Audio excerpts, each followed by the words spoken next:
วันนี้มันหนักไปหน่อย หัวใจมันล้าบ่อยจนเกินไป ยิ้มให้คนอื่นมาทั้งวัน แต่ข้างในนั้นแทบไม่ไหว เตรียมไปทำหน้าที่สำคัญ ทำมันให้เหมือนโอเค ทั้งที่ในใจแทบพังและอยากพักสักครั้งเหลือเกิน ไม่ได้อยากอ่อนแอแค่วันนี้มันเหนื่อยจริงๆไม่ได้อยากร้องไห้แค่นิ่งแล้วน้ำตามันไหลเองเหนื่อยท้อต้องการกำลังใจ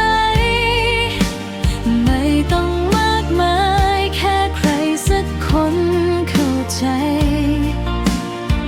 แค่คำชมเชยพร้อมให้กำลังใจก็พอให้ฉันมีแรงเดินต่อเหนื่อยจังขอพักตรงนี้ก่อนได้ไหมให้หัวใจได้นั่งหายใจผ่อนคลายพรุ่งนี้ฉันจะลุกขึ้นใหม่แต่คืนนี้ขอกำลังใจหน่อยนะบางทีคนที่ดูเข้มแข็งอาจเป็นคนที่เหนื่อยที่สุดเพราะต้องเก็บทุกอย่างไว้ลึกๆและไม่อยากเป็นภาระใครฉันไม่ได้ยอมแพ้ชีวิตแค่ขอตั้งหลักสักพักถ้ามีเหลือใครเพียงสักนิดชีวิตคงยิ้มได้อีกครั้งไม่ได้อยากอ่อนแอแค่วันนี้มันเหนื่อยจริงๆไม่ได้อยากร้องไห้แค่นิ่งแล้วน้ำตามันไหลเองเหนื่อยจังต้องการกำลังใจ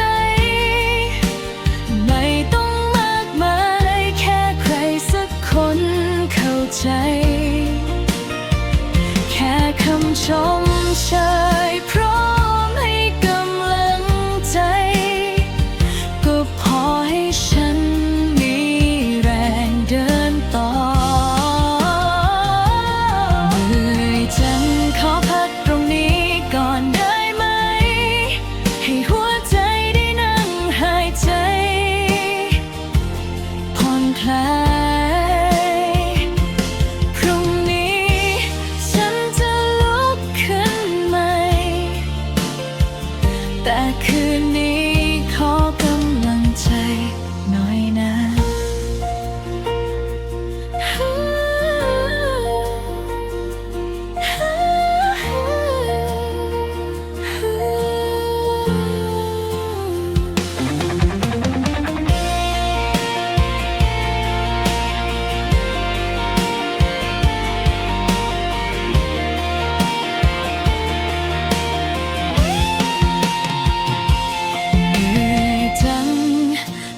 การกำลังใจ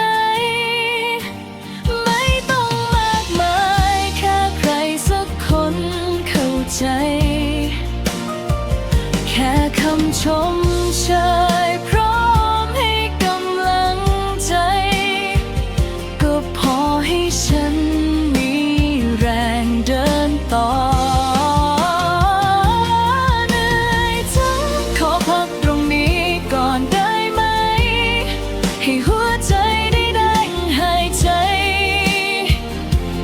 ผ่อนคลาย